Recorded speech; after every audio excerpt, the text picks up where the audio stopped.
Good morning, अस्सलाम वालेकुम, नया दिन मुबारक। मैं हूं महक असलम और मैं हूं सैयद फैसल करीम। कैसे हैं आप सब? उम्मीद है कि सब खैरियत से होंगे।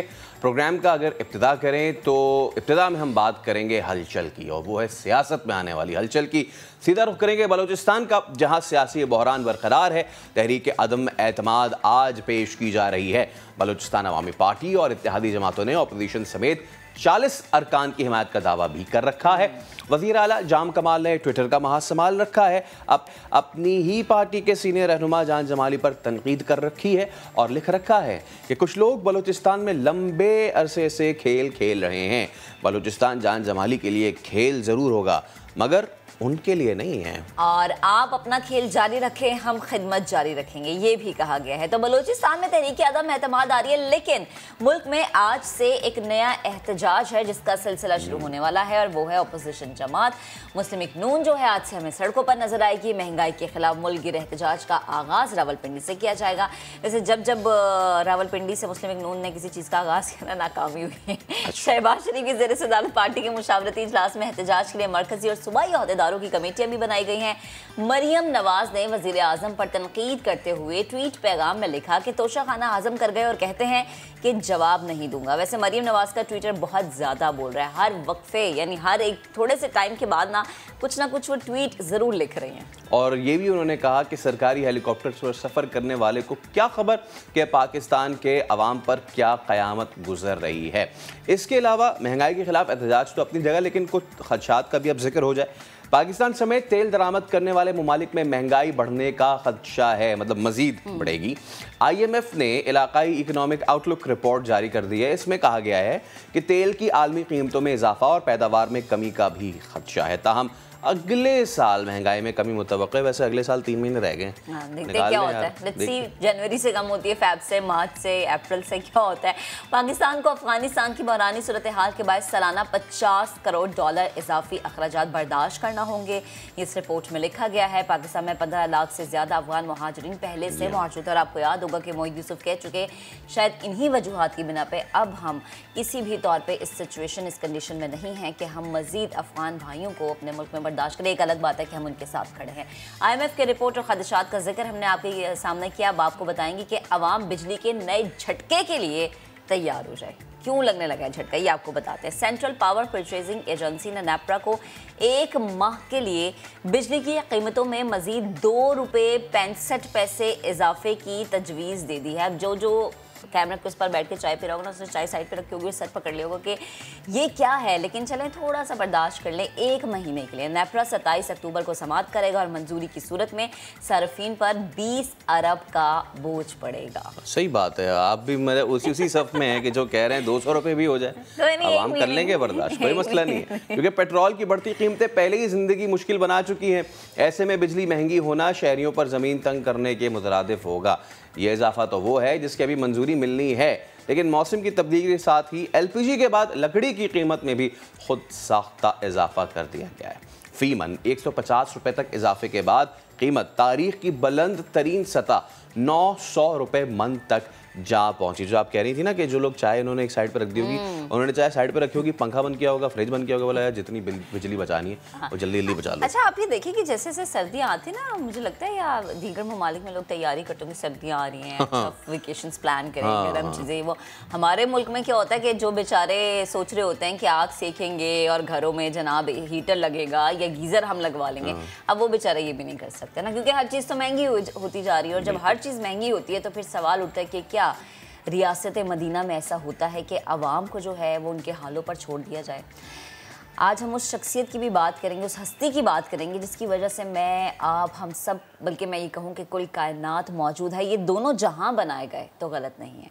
सलाम उस पर कि जिसने बेकसों की दस्तगीरी की, सलाम उस पर कि जिसने बादशाही में फ़कीरी की। सरवरे कौनैन से मोहब्बत का इजहार करने के लिए मुल्क भर में कल जश्न ईद मिलादुन्नबी सल्लल्लाहु अलैहि वसल्लम मजहबी जोश व जज्बे से मनाया गया। कराची में बच्चों ने अरबी लिबास पहने, अटक में 41 मकामात से जुलूस निकले, लाहौर में अजीमुल शान वहदत उम्मत और मुल्तान में 100 ऊँटों की रैली निकाली गई और 5 मंजिला केक काटा गया, खुशियाँ मनाई गई। लाहौर रेलवे स्टेशन पर तकरीब में बच्चे मुख्तलिफ मुकाबलों में शरीक हुए। जंग का रुख करें तो वहाँ आर्ट गैलरी में इस्लामिक कैलीग्राफी की नुमाइश की गई। शीशम से बनी 70 फीट की 2 मन वजनी तस्बीह भी तवज्जो का मरकज़ रही। और वहाँ से अगर पेशावर का रुख करें तो खैबर मेडिकल यूनिवर्सिटी के तलबा ने नजराना अक़ीदत पेश किया, यानी कि घर घर गलियाँ गलियाँ शाहराहों की सजावट दीदनी थी। सरकार दो जहाँ सल्लल्लाहु अलैहि वसल्लम की आमद पर मुल्क भर में महफिल मीलाद का इनेकाद किया गया। मोहसिन इंसानियत हज़रत मोहम्मद मुस्तफ़ा सल्लल्लाहु अलैहि वसल्लम की आमद पर कौमी रहमतुल्लिल आलमीन कॉन्फ्रेंस का भी इनेकाद किया गया और वज़ीर आज़म इमरान ख़ान ने मिलादुन्नबी भरपूर तरीके से मनाने पर कौम को खिराज तहसीन पेश किया और अपने खिताब में कहा कि रसूल पाक सल्लल्लाहु अलैहि वसल्लम तलवार के ज़रिए नहीं, फ़िक्री इनकलाब के ज़रिए लेकर आए। सदर मुमलिकत आरिफ अलवी ने कहा कि मस्जिद नबवी से उठने वाले इनकलाब ने दुनिया को बदल के रख दिया। और जब जब हम इस शख्सियत की, इस हस्ती की बात करते हैं तो मुझे ये लगता है कि हमें आज के वक्त में सीखने की बेहद ज़रूरत है। हमने अपने प्रोग्राम में भी कल जब हम बात कर रहे थे, हम बार बार यही कह रहे थे कि जश्न ईद मिलादुन्नबी हमें ये नहीं समझना चाहिए कि हम सिर्फ 12 रबीउल अव्वल का एक मखसूस दिन है, बल्कि पूरा साल इस दिन की मुनासबत से अगर हम अपनी ज़िंदगियों में छोटी तब्दीलियाँ भी लेकर आते हैं ना, तो हम शायद दूसरों को इल्ज़ाम ना ठहराएं और अपनी तब्दीली की वजह से अपने मुआशरे को बहुत बेहतर बना सकते हैं। और आप सल्लल्लाहु अलैहि वसल्लम की ज़ात एक ऐसी ज़ात जो कि मुकम्मल है। आप उसमें हर ज़िंदगी के हर शोबे से जो जो ताल्लुक़ रखता है वो देख सकता है, चाहे वो सियासतदान है, चाहे वो किसी भी चीज़ का फ़ैसला करने वाला है, चाहे वो इंसाफ करने वाला है। तो आज के वक्त में मुझे लगता है हमारे तमाम सियासतदान, चाहे वो अपोजिशन से, चाहे वो हुकूमत बेंचेस पे बैठे, उन्हें बहुत सीखने की ज़रूरत है। सिर्फ हमारे नहीं, पूरी मुस्लिम उम्मा के, क्योंकि जितनी औफ़ताद, जितनी मुश्किल, जितने मसाइब और जितने आलाम इन दिनों मुस्लिम उम्मा पर आए हुए हैं, उन सब का हल आप सल्लल्लाहु अलैहि वसल्लम की हयात मुबारका में है। आप सल्लल्लाहु अलैहि वसल्लम ने अपने आखिरी खुतबे में यही कह के गए थे कि अल्लाह की रस्सी को मजबूती से थामो और तफर्रक़े में ना पड़ो। तो क्या ही बात हो कि अगर तमाम तर हमारे उम्मा के जो हुक्मरान हैं वो उस खुतबे से ही सीख लें और मुस्लिम उम्मा की जो इस वक्त डायरेक्शन है, जो डायरेक्शन लेस हुई है, उसको कुछ नया रुख दे दें। आगे बढ़ते हैं और अब शो में बात करेंगे वर्ल्ड T20 क्वालिफायर्स की। बिलाखिर बांग्लादेश गिरते पड़ते संभलते अगले मरहले में जाने की उम्मीदें उन्होंने बरकरार रख ली हैं। बहुत अहम मैच था बांग्लादेश का और किसके खिलाफ था? ओमान के खिलाफ था। उन्होंने सोचा भी नहीं होगा, जितने भरम में आते हैं ना बंगाली हमारे प्लेयर्स, तो इतने भरम में आते हैं, उन्होंने सोचा भी नहीं होगा कि पहले वो स्कॉटलैंड से जो है पिट जाएंगे। और ओमान ने भी उन्होंने सही जो है ना, सही उन्होंने टफ टाइम दिया था। मतलब मैं ये बता नहीं सकता, हाँ। लेकिन जितनी मुश्किल हुई थी बांग्लादेश को, एक वक्त में सिर्फ 3 खिलाड़ी आउट हुए थे और ओमान के, और ऐसा लग रहा था कि दे विल स्टेयर अलोंग, लेकिन फिर आखिर में कुछ शाकिब का एक्सपीरियंस काम आया। और आज वैसे पाकिस्तान का भी आज मैच है। मैं तो इस पे टेंशन नहीं, ज़्यादा बोले ना, नहीं क्यों ना बोलें। अरे जो भी ऐसे कैसे भाई, पाकिस्तान ने अच्छा अपना वार्म अप का आगाज़ किया है और वेस्ट इंडीज़ को बड़ा कन्विंसिंग जो है वो हराया है।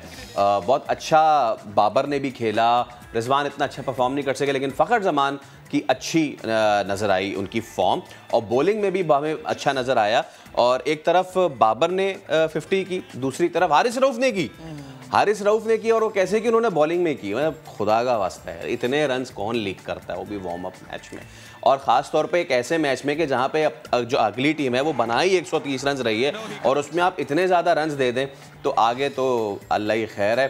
कि आज क्या होता है, क्योंकि शाहीनों को 24 अक्टूबर से कबल बड़े मार्की की तैयारी में आज का जो मैच है वो इंतहाई मददगार साबित होने जा रहा है। भारत के खिलाफ टीम का कॉम्बिनेशन क्या होना चाहिए, किस प्लान के साथ मैदान में उतरना चाहिए, प्रोग्राम में आगे चल के इस पर तफसीली हम बात करने जा रहे हैं। जिनको क्रिकेट से बहुत प्यार है ना, वो 24 तारीख को कहीं कोई प्लान नहीं बनाएंगे जाने का, घरों में रहेंगे टेलीविजन स्क्रीन के सामने, बिरयानी मोबाइल के सामने। चलें जी, आगे बढ़ते हैं और आगे बढ़ते हुए हम ज़रा अवामी मसाइल की बात करते हैं। अवामी मसाइल कहती है कि जी वक्त बदल रहा है, दुनिया बदल रही है। नहीं बदल रहा तो सिर्फ भारत नहीं बदल रहा, जिसकी वजह से खित्ते में बहुत सारे मसले हैं। और अवामी मसाइल की अगर मैं कहूँ कि खित्ते की ही मसाइल है तो गलत नहीं होगा। मुसलसल बैनुल अक़वामी क़वानीन की खिलाफ वर्जी करता है भारत। कभी इंसानी हुकूक को पामाल किया जाता है तो कभी सरहदों की खिलाफ वर्जी मामूल बन चुकी है। अफवाज पाकिस्तान ने भारत के एक और चाल को नाकाम बनाकर उसका मकरू चेहरा दुनिया भर के सामने बेनकाब किया। इस मर्तबा ये कारनामा पाक बहरिया ने सर अंजाम दिया। और एक कारनामा है कि जासूसी और जंगी मकासद से चोरी छुपे पाकिस्तान के हदूद में घुसने की कोशिश करने वाली भारतीय आबदोज को वापस जाने पर मजबूर कर दिया। याद होगा आपको कि जिस वक्त अभिनंदन वाला वाकया हुआ था उस वक्त भी एक न्यूक्लियर सबमरीन को हमारी पाक नेवी ने डिटेक्ट किया था। समुद्री महाज पे दुश्मन का ये पहला हमला नहीं है। भारतीय आबदोज से पहले भी 2019 जिसका अभी हमने जिक्र किया, ऐसी कोशिश कर चुकी है, मगर उस वक्त भी अय्यार दुश्मन को मुंह की खाना पड़ी थी। भारतीय आबदोज को ढूंढकर उसे भागने पर मजबूर कर दिया था। इस बहुत अहम मामले पे बात करने के लिए हमें ज्वाइन किया है तज्ज़ियाकार lieutenant general retired Amjad Shoaib साहब ने। अमजद साहब, बहुत शुक्रिया फॉर योर प्रेशियस टाइम। बताइए, हर कुछ अरसे बाद भारत समुद्री हुदूद से पाकिस्तान में दाखिले की कोशिश करता है। गो के वो अपनी नेवी को ब्लू नेवी कहता है और उनकी जो ये ब्लू नेवी है वो बेचारी मुंह की खा के वापस चली जाती है। लेकिन सवाल ये कि इस वक्त ऐसी हरकतों के पीछे क्या वजह हो सकती है? देखिए, पहली बात तो ये है कि हमें ज़हन में रखना चाहिए कि भारत दुश्मन है पाकिस्तान का और वो ताक में रहता है पाकिस्तान को कहीं ना कहीं नुकसान पहुंचाने के लिए। और ये दुश्मनी आप देखिए कि इस नौइयत की है कि मोदी के आने के बाद हिंदुत्व का प्रचार हुआ तो उससे बढ़ती गई नफरत। अब वो मुसलमान जो वहां पे हैं भारत में वो भी भुगत रहे हैं और हम तो बाहर बैठे हैं दुश्मन। अब यहाँ पे जो ये बार बार समंदरी हदूद की खिलाफवर्जी होती है, इसमें शक ये है कि ये बलोचिस्तान के साहिलों पे जाना चाहते हैं और वहां पे लाजमन कोई दहशतगर्द उतारे जाएंगे, कोई वहां पे तकरीबकारी का काम होगा। वरना तो समंदरी हदूद में आपको अमन के ज़माने में अपनी सबमरीन या आबदोजें भेजने की जरूरत नहीं पड़नी चाहिए। तो जब तक आप कोई बहुत ऐसा घिनौना काम नहीं करना चाहते, ये इतना बड़ा रिस्क लेता कोई। अब 3 दफा हो चुका पाकिस्तान ने इनकी आबदोजें बिल्कुल उनकी तस्वीर भी जारी की। पाकिस्तान चाहता तो मिसाइल मार के इनको तबाह भी कर सकता था, लेकिन वार्निंग थी। आइंदा के लिए पाकिस्तान को वार्न कर देना चाहिए कि अब अगर हमारी समुद्री हदूद की खिलाफवर्जी हुई तो हम आपकी आबदोजें तबाह करें। लेकिन ये ज़हन में रखिए कि कोई अच्छे मकसद के लिए नहीं, कोई गलती से नहीं इधर आता, मुगालता नहीं है। ये सब एक डिज़ाइन के तहत जहाँ पाकिस्तान में तखरीबकारी को हवा देने के लिए ये आपके साहिलों की तरफ आना चाहते हैं। सही। और अगर सर एक वक्त के लिए हम ये मान भी लें कि ये भारतीय शरारत नहीं थी, तो फिर सवाल उठता है कि क्या भारत की नेवी इतनी नॉन प्रोफेशनल है कि उसे पानियों की हुदूद का अंदाज़ा ही नहीं होता? हर दफ़ा ये कह देना और हर दफ़ा इस तरह के हीले बहाने पेश कर देना, ये तो यकीनन अब पूरी दुनिया को पता चल गया है कि भारत करना क्या चाहता है। नहीं, ऐसे नहीं है। ये जो समंदरों में जो लोग फिरते हैं, समंदरी हदूद हो, फासले, ये सब चीज़ें उनको पता होती हैं। ये बुनियादी ट्रेनिंग का हिस्सा है। ये जो कुछ भी आप देख रहे हैं ये इरादतन किया जाता है, एक सोची समझी प्लान होती है, सोचे समझे मंसूबे के तहत करते हैं, क्योंकि इसके पीछे एक मजमूम मकसद मौजूद होता है। जैसे मैंने कहा कि अगर वो आपके साहिलों तक जाते हैं तो लाजमन वहाँ पे कोई तखरीबकारों को छोड़ेंगे जिससे कि पाकिस्तान के अंदर अफरा-तफरी फैलाई जा सके। आज के दौर में जबकि उनको अफगानिस्तान से ये काम करने के लिए तो थोड़ी दिक्कत होगी, या वो ईरान के चाबहार के इलाके से करेंगे या फिर ये समुद्री हदूद के जरिए करें, तो हमें इसके लिए तैयार भी रहना चाहिए। हमें अपने साहिलों का दिफा जिस तरह पहले कर रहे हैं उससे बेहतर करना चाहिए ताकि भारत को ये मौका ना मिले। और उनको वार्निंग दे देनी चाहिए कि हमने 3 दफ़ा तो आपको पुरअमन तरीके से जाने दिया, 4थी दफ़ा शायद हम ये ना करें। अगर आपने हमारे हदूद की खिलाफवर्जी की तो हम आपको मिसाइल तबाह करेंगे, मिसाइल मारेंगे आप। अमजद साहब, भारतीय आबदोज का पता लगना, क्या भारत अपनी आबदोजों को पाकिस्तान के खिलाफ तैनात कर रहा है? और अगर भारत ने कोई ओछा हथकंडा अपनाया, क्या नुकसान, कितना बड़ा नुकसान उठाएगा वो? देखिए, इसमें एक चीज होती है कि आप सोचते हैं कि कल अगर जंग लग जाए तो मैं आज कोई रास्ता देखूं। वो पाकिस्तान नेवी की जो तैयारी है उसको भी टेस्ट कर सकते हैं। आपकी अहलियत के आप आबदोजों को डिटेक्ट करते हैं। भारत के पास आबदोजें काफी हमसे ज्यादा हैं। फिर वो ये भी देखना चाहते होंगे कि समुद्रों में पानी के अंदर नीचे कौन से रास्ते ऐसे हैं जहां पाकिस्तान का दिफा कमजोर, ताकि अगर कल जंग लगे तो हम उसमें से निकलें। तो कई चीजें हो सकती हैं जिनकी वजह से वो ये कर रहे हैं, क्योंकि ये कोई गलतफहमी की बुनियाद पे नहीं है, ये है एक प्रॉपर प्लान के तहत ये सब कुछ किया जा रहा है। लिहाजा ये आज अगर वो बिल्कुल आके कोई ऐसा काम नहीं भी करते और सिर्फ रास्ते वगैरह उनको देख के भांप के चले जाते हैं कि कल जंग लगे तो हम ये रास्ता इस्तेमाल कर सकते हैं, तो वो भी एक खतरनाक चीज है। हम क्यों ये मौका दें?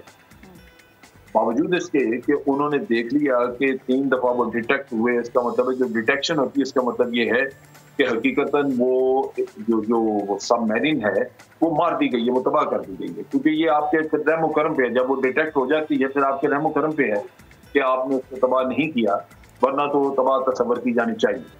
तो इस लिहाज से अगर उनको कुछ थोड़ी बहुत भी होश और अकल हो तो उनको अंदाजा हो जाना चाहिए कि पाकिस्तान की नेवी बिल्कुल तैयार है, अपने साइनों का बड़ा इफेक्टिव दफा कर रही है, और ये मुमकिन नहीं, उनके लिए मुश्किल है कि वो अपनी सबमरीन या अपनी आबदोजें यूं गुजार के यहाँ से ले जाएं, हमारे साइनों तक चले जाएं, ये मुमकिन नहीं होता। लिहाजा असूलन तो ये उनको एक सबक, एक लेसन मिल जाना चाहिए था इस एपिसोड के बाद, मगर दुश्मन है, हो सकता है 6 महीने बाद फिर कोशिश करेगी। तो इस वजह से मेरा ख्याल एक तरफ तो दिफा पे ज्यादा तवज्जो देने की जरूरत है, ज्यादा उसको मजबूत किया जाए। दूसरा वार्निंग भारत को और यूनाइटेड नेशन के जरिए वार्निंग दे देनी चाहिए कि ये बार बार हरकतें कर रहे हैं, हम इनका हर दफा ये लिहाज नहीं करेंगे, हम उनके खिलाफ एक्शन लेंगे। बिल्कुल सर, जो आलमी बिरादरी उसकी खामोशी पे भी सवाल उठते हैं, क्योंकि भारत की मनफी कोशिशें एक तरफ तो खित्ते के अमन को ख़तरे में डाल रही हैं, लेकिन पाकिस्तान बार बार भारत की कोशिशों को बेनकाब करता आ रहा है, दुनिया को बताता आ रहा है कि भारत खित्ते में चाह के आ रहा है, लेकिन इसके बावजूद आलमी सतह पर भारत के खिलाफ कोई एक्शन होता हम नहीं देख पाते। इसकी क्या वजह है? देखिए, मुस्बत एक्शन तो शायद दुनिया ना दे, इस वजह से कि दुनिया में मुनाफकत है। सियासत जो दुनिया की है मुफादात पे मबनी है, मुनाफकत पे मबनी है। ये बड़ी कुव्वतें दुनिया में दर्स देती हैं, कभी जमहूरियत का, कभी किसी चीज का, कभी असूलों का, असूल परस्ती का, ह्यूमन राइट्स का, लेकिन हकीकतन उसमें कोई सच्चाई नहीं होती। जहां उनका जी चाहता है वो सारे असूल तोड़ भी लिए जाते हैं जहां उनको सूट करता है। और भारत के मामले में यही है कि उनके तजारती और दिफाई मफादात मौजूद हैं, जिसकी वजह से वो भारत के सारे जराइम देखते हुए भी उसको शायद कुछ ना कहें। लेकिन अगर पाकिस्तान ने वाज़े तौर पे पैगाम दे दिया हो तो फिर जिम्मेदारी यूनाइटेड नेशन पे आ जाती है कि जनाब हमने कह दिया था आपको कि अगर ये अब ये हरकत करेंगे तो हम ये करेंगे, इनका जवाब देंगे। लिहाजा आज जरूरत है यूनाइटेड नेशन की कि अगर वो भारत के ऊपर अपना असर रसूख इस्तेमाल कर सकती है तो करे, नहीं तो भारत को ये बता छोड़े कि कल अगर आपका कोई अंजाम बुरा हुआ या आपका कोई आबदोज मारी गई तो फिर यूनाइटेड नेशन आपकी मदद को नहीं आए। ठीक है अमजद साहब, बेहद शुक्रिया गुफ्तगू करने के लिए। इंतहाई संगीन मामला और भारत को बार बार पाकिस्तान बेनकाब कर चुका, चाहे वो कोई भी एक मामला हो, लेकिन उसके बावजूद शायद ढीठ हो चुका है ना, सोचने पे हम मजबूर करते हैं लेकिन सोचता नहीं। आगे बढ़ते हैं, अब ज़रा अवामी मसले की बात करेंगे। मौसम बदलता है तो रवायात के मुताबिक क्या होता है, जो अवामी मसाइल होते हैं वो बदल जाते हैं, बल्कि उसमें इजाफा हो जाता है, बहरान जन्म ले लेते हैं, परेशानियां बढ़ जाती हैं। इस बार भी हमने देखा कि कुछ ऐसा ही हो रहा है। मौसम सरमा से पहले ही कराची समेत सिंध और बलूचिस्तान में गैस बहरान का आगाज़ हो गया है। CNG स्टेशन को गैस की फराहमी 16 अक्टूबर से बंद हो जाएगी, बंद है, और गैस बंदिश का ये सिलसिला 9 रोज़ यानी 25 अक्टूबर की सुबह 8 बजे तक जारी रहेगा। CNG स्टेशन को मुसलसल मुसलसल 228 घंटे गैस नहीं मिली। हर बार की तरह इस बार भी यही बताया जा रहा है कि मुख्तलिफ गैस फील्डर से सप्लाई और प्रेशर में कमी के बायस गैस लोड मैनेजमेंट का ये फैसला है कि अब जो है ये गैस किस तरह से मैनेज की जाएगी और गैस फील्ड से कितनी गैस जो है कम मिल रही है और इससे जो घरेलू सार्फिन है उन्हें कितना नुकसान होगा, ये तो जैसे जैसे सर्दियाँ बढ़ेंगी वैसे वैसे अंदाज़ा भी लग जाएगा। इसी पे हम बात करेंगे। हमें ज्वाइन किया है सलमान अहमद सिद्दीकी साहब ने। सलमान साहब, बहुत शुक्रिया फॉर योर टाइम। सर, हर बार यही होता है, सर्दियां आती हैं, सर्दियां आने से कुछ पहले हम देख रहे हैं कि क्राइसिस आता है और इस बार तो पहले से ही ये प्रिडिक्ट किया जा रहा था, ऑल्दो कि हम 2 कार्गोस इंपोर्ट कर चुके हैं, बट स्टिल इसके बावजूद भी इस बार क्या रीज़न है कि गैस क्राइसिस पैदा होने जा रहा है? बिस्मिल्लाहिर्रहमानिर्रहीम।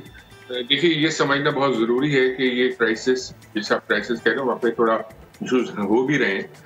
इसके लिए बैकग्राउंड को समझना बहुत ज़रूरी है कि SSGC की नौयत ऑफ ऑपरेशंस क्या है। स्विस सदर्न गैस कंपनी, ऐसे आप बुनियादी तौर पे जानते हैं और मैं आपके वसाकत से आवाम से भी ये पैगाम गुफ्तगू करना चाहूँगा कि हम एक बेसिकली एक gas distribution and transmission company के तौर पर काम करते हैं। हमारा काम एक्सप्लोरेशन का नहीं होता। एक्सप्लोरेशन कंपनीज जो होती है उनसे हम गैस परचेज करते हैं और हमारी जितनी भी टोटल सप्लाईज हैं अपने कस्टमर्स को वो डिपेंडेंट होती हैं कि जो हम अपनी इनटेक इन गैस परचेज करके ले रहे होते हैं। अब होता क्या है कि over the period of time ये जो गैस वेल्स है, ये गैस रिजर्व है, एक नेचुरल फिनोमेना है कि ये डिप्लीट होते हैं। इनकी हर साल कमी जो प्रोडक्शन में होती है उनमें वाक़ई होते हैं, कमी वाक़ई होती है। अब होता क्या है कि अगर मैं पिछले 3 साल की बात करूँ तो हमारे सिस्टम में गैस उसमें 250 से 300 MMCFD गैस इस वजह से सिर्फ कम हुई कि ये फील्ड्स हैं ये हल्के हल्के बतदरीज तौर पर डिप्लीट होती है। अब जब ये डिप्लीट होती है तो हमारी इंटेक्स बहुत सफर करती है। इंटेक सफर करेंगे तो उनके पास जो डिमांड कॉन्स्टेंटली बढ़ रही है उसको मीट करने के लिए SSGC को गैस लोड मैनेजमेंट करने पड़ते हैं, जैसा कि आजकल हो रहा है। अब जैसे आपने पूछा कि इस वक्त हमारे टीम से जो इश्यूज हो रहे हैं, बिल्कुल हमें करेंटली इसको 150 MMCFD शॉर्ट आ रहा है उस सप्लाई से जो हमारा नॉर्मल सप्लाई 16 अक्टूबर से पहले की थी। जिनमें से रहमान फील्ड है वो एनुअल टर्न अराउंड करने गई है, इनकी सालाना इनका मरम्मती प्रोग्राम होता है, वो अपने मेंटेनेंस की वजह से होना पड़ती है और ये सर्दियों के आगाज से पहले किए ताकि वो अपने सर्दियों में कोई फाल तरीके से हमें गैस दे सके। दूसरी एक फील्ड है नीमत बस्तर, उसमें अचानक एक इमरजेंसी आई है जिसकी वजह से उसमें रिपेयर का काम हो रहा है। जाहिर बात है कि 2 फील्ड से हमें गैस शॉर्ट मिल रही है, गैस हमारा शॉर्ट हो रहा है, तो हमें थोड़ा सा इशू ये होता है कि हम कस्टमर्स को किस तरह से इसमें बैलेंस करें। हमारी प्रायोरिटी जो होती है उनमें से डोमेस्टिक कस्टमर होता है, उसके बाद कमर्शियल होता है, दूसरे कस्टमर उनकी लिस्ट होती है। तो हमारी पूरी कोशिश रही कि हमारा डोमेस्टिक कस्टमर सफर ना हो, उसका प्रेशर सफर ना हो, उसकी गैस सप्लाई उसको मिलती है। इसकी वजह से हमें ये रिजॉर्ट करना पड़ा CNG स्टेशन वाला। होपफुली 25 तारीख तक जैसे हमने अनाउंस किया हुआ है ये चीजें सूरत हाल नॉर्मलाइज होकर वो गैस सप्लाई हमें दोबारा मिली शुरू अक्टूबर 16 थी और फिर इंशाल्लाह हम CNG को भी अपने शेड्यूल के हिसाब से 25 तक खोलेंगे। अच्छा सर, एक चीज़ है और वो ये कि आपने अपने गुफ्तगू में भी इस चीज़ का इजहार किया और लोगों के लिए परेशानी का भी ये बाइस है कि इट्स द पिछले 3 सालों से it will be 4th straight year कि जब हमें सर्दियों में गैस का क्राइसिस मिलने जा रहा है। तो हम क्या बेहतर कर सकते थे, क्योंकि 1 साल हो जाए 2 साल हो जाए तो समझ में आता है कि ठीक है जी क्राइसिस आ रहा है, फिर LNG की प्राइसेस जो हैं वो ऑल टाइम हाई पे जा रही हैं, but for the 3rd year and then for the 4th year now, तो हमारी जो हिकमत अमली है हम कहाँ लैग कर रहे हैं उसमें? देखिए, बेसिकली ये SSGC के डोमेन में नहीं है कि जो हम पूछ रहे हैं। हमारी जो इंपोर्ट्स हैं गैस की या गैस एक्सप्लोरेशन है that comes under the domain of the government of Pakistan और government of Pakistan continuously efforts अपनी करती है, इनकरेज करती है एक्सप्लोरेशन कंपनीज को कि मजीद गैस एक्सप्लोर करें, उनको लाइसेंस इशू करती है, LNG की इंपोर्ट्स के लिए वो कोशिश रहती है।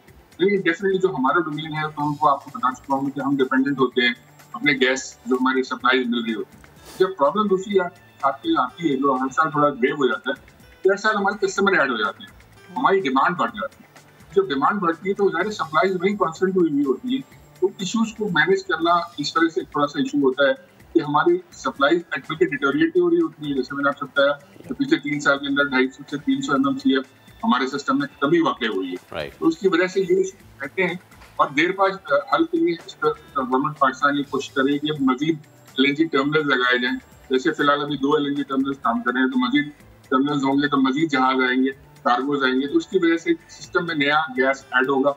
उससे ओवरऑल खाली सेम हिंदुस्तान में इवन पूरे पाकिस्तान के अंदर इशू जो आते हैं तो वो सॉल्व होंगे। सही।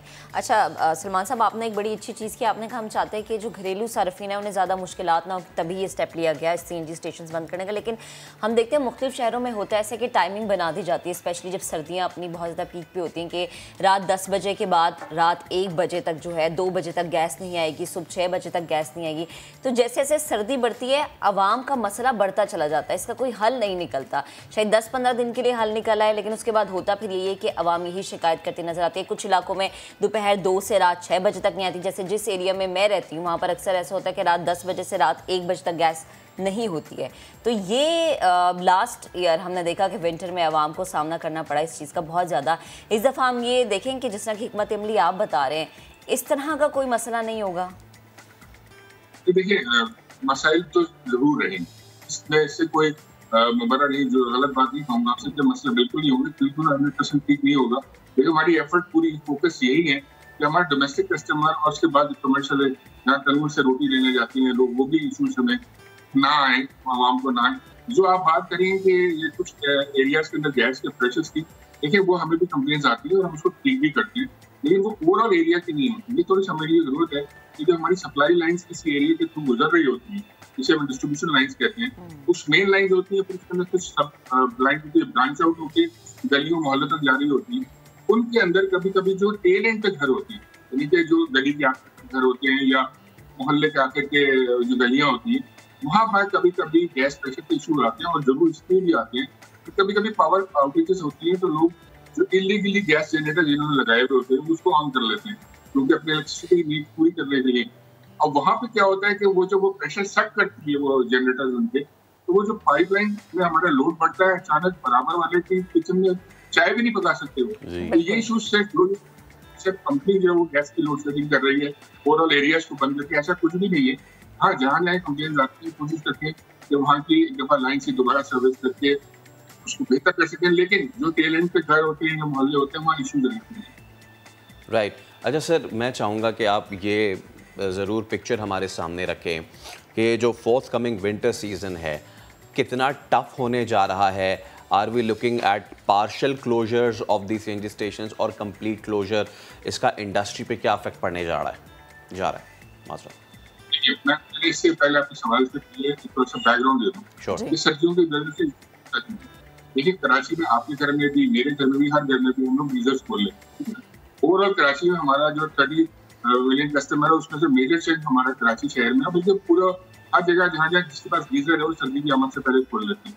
वो जो एक्स लोड होता है जो आप लोग ले रहे हैं, इस वक्त हम लोग ले रहे हैं समर्स के अंदर, उससे वो प्लस होकर वाई एक नया फैक्टर क्रिएट हो जाता है, यानी कि एक्स्ट्रा डिमांड क्रिएट हो जाती है। ये एक नॉर्मल जगह है जहाँ पे हमारे यहाँ से इतनी सर्दी पड़ती भी नहीं, but we need a warm water.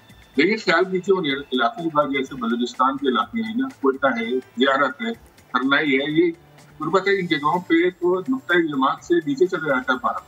और जब वहाँ पे सर्दी इतनी शदीद हो जाती है तो उनको अपने स्पेस की हीटिंग्स के लिए, अपनी वाटर की हीटिंग्स के लिए गैस एक नेसेसिटी नहीं, एक लाइफ लाइन के तौर पे चाहिए होती है। और उसके दौरान अगर उनको वो ना गैस मतलब मिले तो वहाँ अमवात भी वाक़ हो जाती है। सर्दी से इंजमात के बाद लोग उसमें बहुत ज़्यादा इशूज़ भी आते हैं और वहाँ पे एक लाइफ जो है वो पैरालाइज हो जाती है अगर उनको हीटिंग कैपेसिटी के लिए एक्स्ट्रा गैस ना फराहम की जाए। अब एक्स्ट्रा गैस फराहम करने के लिए डेफिनेटली, मैंने आपको पहले भी बताया, पूरा सारा आपको पिक्चर मैंने बता दी कि गैस सिस्टम में कितनी होती है, किस तरह से मैनेज करनी पड़ती है। तो उसको एक्स्ट्रा, जैसे मिसाल के तौर पर बलूचिस्तान है, वो हमारा 3 टाइम्स बढ़ जाता है उसका लोड, यानी कि 70 mmCF है तो 200 mmCF उसको मिनिमम चाहिए होता है विंटर्स के अंदर अपने सर्वाइवल के लिए। अच्छा, यहाँ पे बात हो रही है ह्यूमन लाइफ के सर्वाइवल के लिए, तो इससे बढ़कर तो कोई चीज है ही नहीं हमारे लिए, ना किसी के लिए।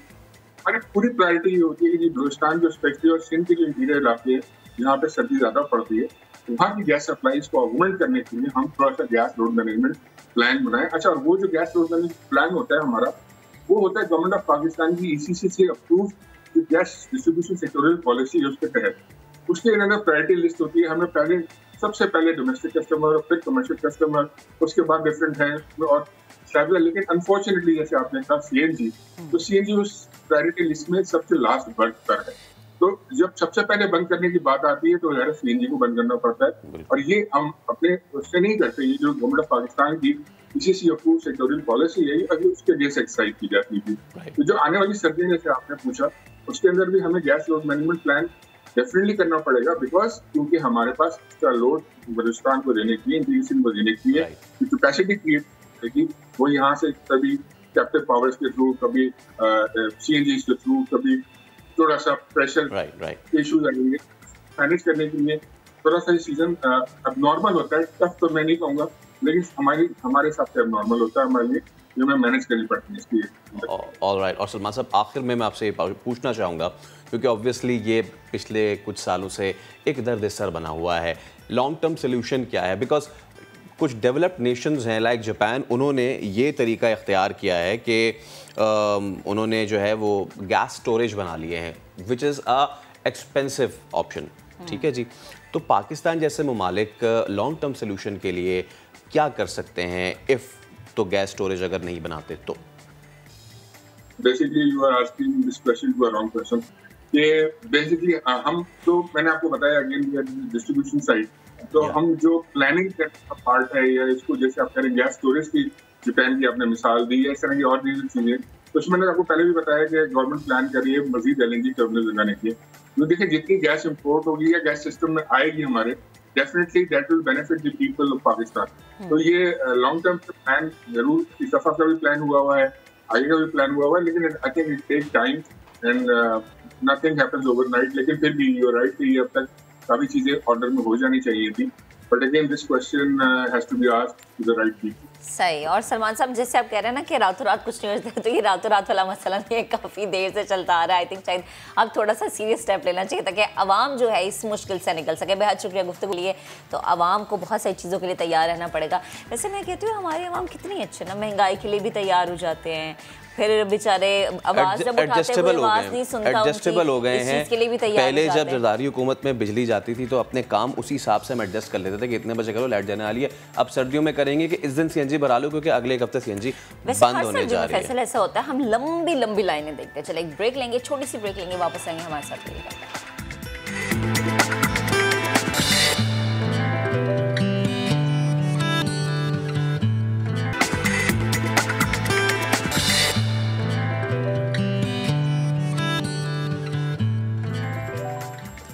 Welcome back. अब बात करेंगे क्रिकेट की, जिसका फीवर हर किसी पे सवार है और हर कोई ये चाह रहा है कि जो 24 को मैच है ना पाक भारत का, बस पाकिस्तान को कामयाबी मिल जाए। T20 वर्ल्ड कप में भारत को हराने का अज़्म लिए भरपूर प्रैक्टिस इस वक्त शाहीनों की जारी है। गुज़श्ता रोज़ प्रैक्टिस सेशन में फील्डिंग, बैटिंग और बॉलिंग की मशक़ी की गई और बैटिंग कंसल्टेंट ने बल्लेबाजों को खुसूसी प्रैक्टिस कराई और टिप्स दी। कौमी टीम ने वेस्ट इंडीज़ के खिलाफ पहला वार्म अप मैच 7 विकेटों से जीता और दूसरे वार्म अप मैच में आज जनूबी अफ्रीका से होगा मुकाबला। सुपर 12 राउंड में भारत के खिलाफ मैच 24 अक्टूबर को शेड्यूल है। बहुत ही इंटरेस्टिंग होने वाला है। लेट्स सी कि क्या होता है और कौन है जो मैदान मारेगा और कौन है जो ज़्यादा चौके और ज़्यादा छक्के लगाएगा। इसी पर बात करने के लिए हमें ज्वाइन किया है कॉमिक क्रिकेटर यासिर अरफात ने। यासिर, बेहद शुक्रिया आपके वक्त का, गुड मॉर्निंग। बताएगा, पहले वार्म अप मैच में पाकिस्तान ने बेहतरीन खेल पेश किया, आज फिर बड़े मार्के से कबल कॉम्बिनेशन बनाने का मौका है। जनूबी अफ्रीका के खिलाफ मैच और मेन राउंड की तैयारी में कितना मददगार साबित होगा हर एक स्टेप हमारे शाहीनों का? देखिए, ऑब्वियसली ये होते तो ये प्रैक्टिस मैचेस ही हैं, मगर इनकी इफादियत इस तरह होती है कि जो आपने कम्बिनेशन ट्राई करने हैं बिफोर द एक्चुअल मैचेस, जिस तरह पाकिस्तान का मैच अभी 24 तारीख को इंडिया के खिलाफ है, तो उनके लिए एक आपको कम्बिनेशन कि आपने किस बॉलिंग लाइनअप के साथ जाना है, या जब आप बैटिंग की बात करते हैं तो आपने कौन सी बैटिंग ऑर्डर के साथ जाना है, कि जिसमें हमने देखा दो जो चीज़ें पाकिस्तान ने बड़ी अच्छी की, उसमें एक तो नंबर 3 पे फ़खर को लेके आए और वो बड़ा सक्सेसफुल रहा। और उसके बाद अगर आप देखें पाकिस्तान की जो स्पिनर्स हैं, जो बड़ा ही एक फिनोमेना है कि आप जब एशियन कंडीशन पे या यूए की कंडीशन पे खेलते हैं तो आपके स्पिनर सक्सेसफुल होते हैं। तो पाकिस्तान ने वो जो अपने बॉलर्स बीच में यूज़ किए, तो मेरा ख्याल है कि ये बड़ा अच्छा था। और अभी आपके पास जब आज साउथ अफ्रीका के खिलाफ मैच है तो वो अगेन वो इसी प्रेपरेशन से जाएंगे कि जो इन्होंने इंडिया के खिलाफ अपना कम्बिनेशन टीम उतारनी है, उस हिसाब से खेलेंगे आज भी। अच्छा यासिर, इंग्लैंड के खिलाफ भारतीय बल्लेबाजों ने तो बड़ा ज़बरदस्त खेल पेश किया। ऐसे में पाकिस्तानी बॉलर्स क्या 24 अक्टूबर को भारतीय बल्लेबाजों के लिए मुश्किल पैदा करेंगे, और कौन सा बॉलर जो है वो ज़्यादा खतरनाक साबित हो सकता है? देखिए, लकीली मैंने कल वो यहाँ पे मैं स्काई स्पोर्ट्स पे मैच, बल्कि इंडिया का और इंग्लैंड का जो मैच था, प्रैक्टिस मैच, वो दिखाया, और मैंने बॉल टू बॉल देखा। मैंने कहा एक एनालाइज कर सकते हैं आप अच्छे तरीके से कि इंडिया की स्ट्रॉन्ग पॉइंट्स क्या हैं, बॉलर्स उनके या बैट्समैन कौन से लड़के फॉर्म में हैं। तो कल जिस तरीके से इंडिया की टीम खेली, बड़ी ही फियरलेस क्रिकेट की जो हम हमेशा बात करते हैं, तो हमें नज़र आया कि वो लोग 189 का जो टारगेट था उन्होंने बड़े ही आसानी से चेज़ किया। बल्कि उनके जो कुछ प्लेयर जो टॉप ऑर्डर में खेले, ईशान किशान ने खेले, KR राहुल खेले, और वो जो उनका स्ट्राइक रेट था वो ऑलमोस्ट 200 के स्ट्राइक रेट से खेल रहे थे। तो ये इन चीज़ों को देखते हुए, क्योंकि आप देखिए इन्होंने जो रन्स किए हैं कल, टॉप ऑफ द जो इंग्लैंड की बेस्ट बॉलिंग है इस टूर्नामेंट की, तो उनके खिलाफ किए हैं। तो आप इस बात से अंदाज़ा लगा सकते हैं कि इंडिया की जो प्रेपरेशन है वो कितनी अच्छी तरीके से वो प्रिपेयर्ड है इस वर्ल्ड कप से को लेके। और पाकिस्तान को अगर इनके खिलाफ खेलना पड़ेगा, देखिए अब जो आपके पास रिसोर्सेज हैं, उन्हीं रिसोर्सेज को आपने मैनिपुलेट करके आपने एक ऐसा कम्बिनेशन बनाना है और टीम को उतारना है इनके खिलाफ कि जो रेडी टू परफॉर्म, क्योंकि ये बहुत ही प्रेशर का गेम होगा। तो I hope Pakistan, although Pakistan की जो प्रेपरेशन थी वो अप टू द मार्क नहीं थी। कोचेस का रिज़ाइन सैक कर देना या रिज़ाइन उनका करना, उसके अलावा फिर आपने चेंजेस लास्ट मिनट 3 चेंजेस आपने इन एंड आउट लड़कों को किया, तो प्रेपरेशन तो आइडियल नहीं थी।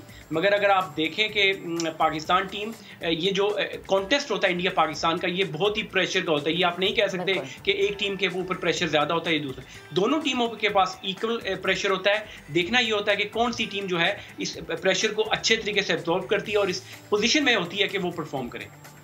और यासिर, हम हमेशा सुनते हैं ना कि जो एनालिस्ट होते हैं वो कहते हैं कि पाकिस्तानी टीम ने बिल्कुल प्रेशर नहीं लेना है। हमने माजी में भी देखा कि पाकिस्तान के मुकाबलों में भारतीय टीम की जो मेंटल अप्रोच है वो हमेशा बेहतर रही है, जैसा आपने भारत और इंग्लैंड के वार्म अप मैच का भी जिक्र किया है।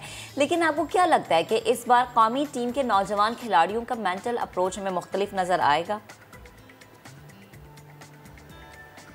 देखिए, इम्पॉर्टेंट चीज़ ये देखने वाली है कि जिस तरह मैंने पहले बात की कि प्रेशर गेम तो है, मगर जो ना मैंने अप्रोच देखी है over the period of time Indian players की, क्योंकि मैं खुद भी कई मैचेस T20 वर्ल्ड कप में इंडिया के खिलाफ खेला और मैंने इनको एनालाइज और फॉलो भी किया है कि ये इनका जो खेलने का तरीका थोड़ा सा इस तरह है, मुख्तलिफ है कि ये टाइम लेते हैं, अपने आप को अपॉर्चुनिटी देते हैं, ये स्ट्रेट अवे अटैक पे नहीं जाते। थोड़ा सा ये पिच पे टाइम, एज अ बैटिंग की अगर पहले मैं बात करूं, अपने आप को पूरा मौका देते हैं परफॉर्म करने का। जब वो समझते हैं कि वो सेट इन हो चुके हैं, उसके बाद फिर वो अटैक करते हैं, वो जिस तरह कहते हैं ना गो फॉर द किल, वो उस अप्रोच से जाते हैं। तो मेरी जो सजेशन है, ये जो मैं फील करता हूँ, पाकिस्तान टीम को इसी माइंडसेट से जाना चाहिए कि at least give yourself a chance to perform.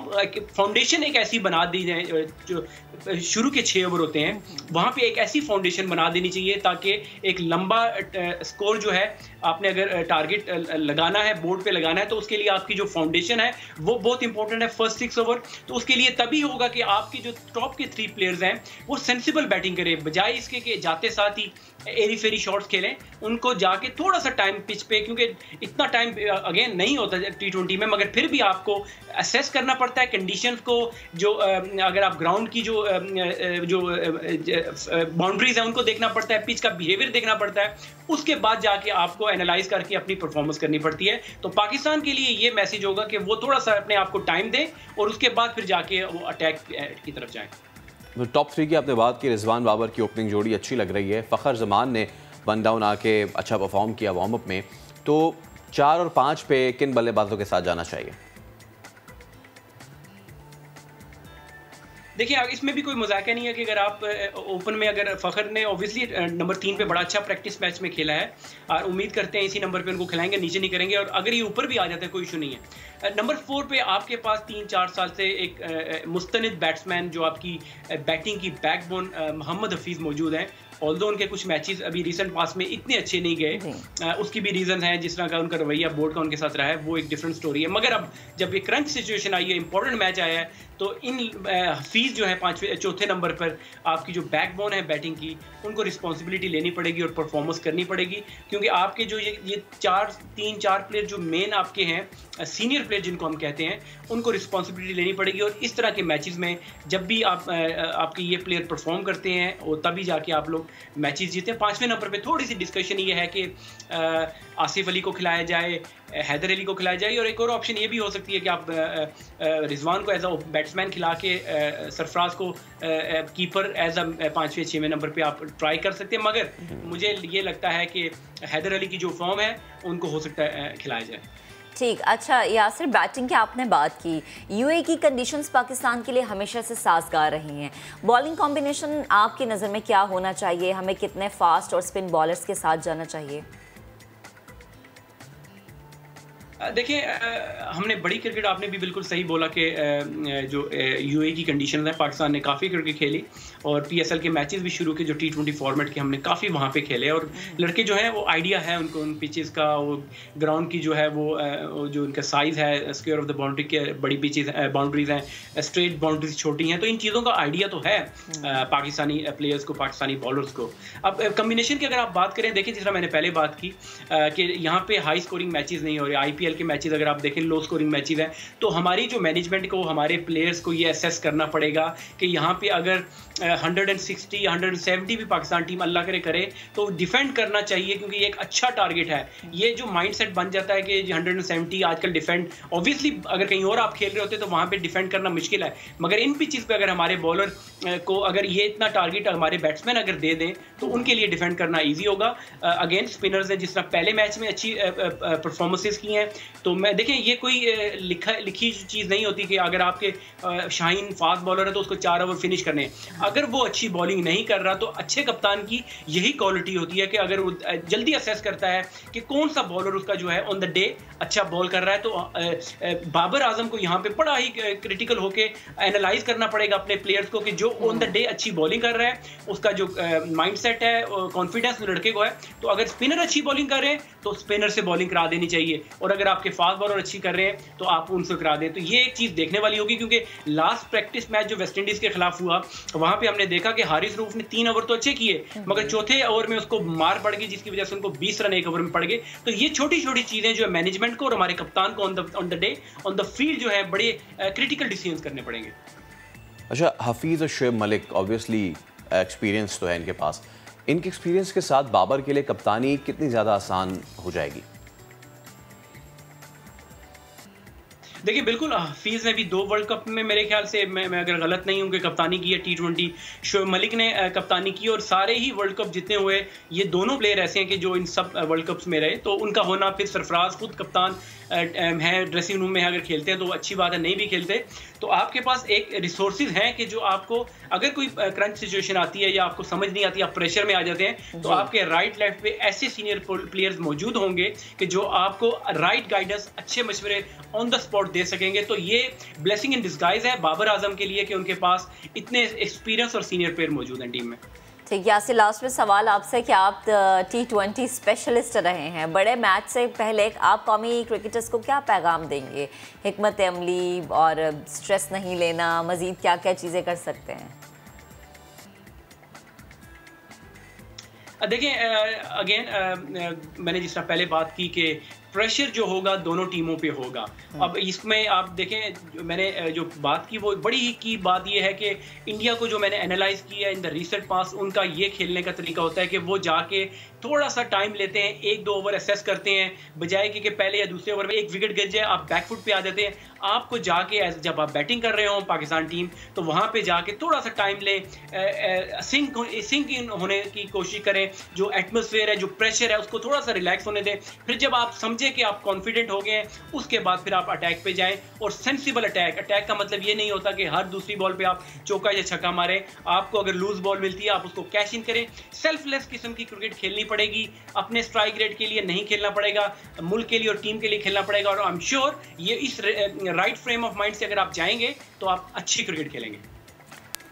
अच्छी क्रिकेट खेलेंगे और जम के खेलेंगे, ये हमारी दुआ भी है। यासिर अरफात, बहुत शुक्रिया आपका। और टाइम तो अभी एक ब्रेक ले लेते हैं। हाँ बिल्कुल, ब्रेक लेते हैं। ब्रेक के बाद वापस हाजिर होंगे, आप हमारे साथ रहिए।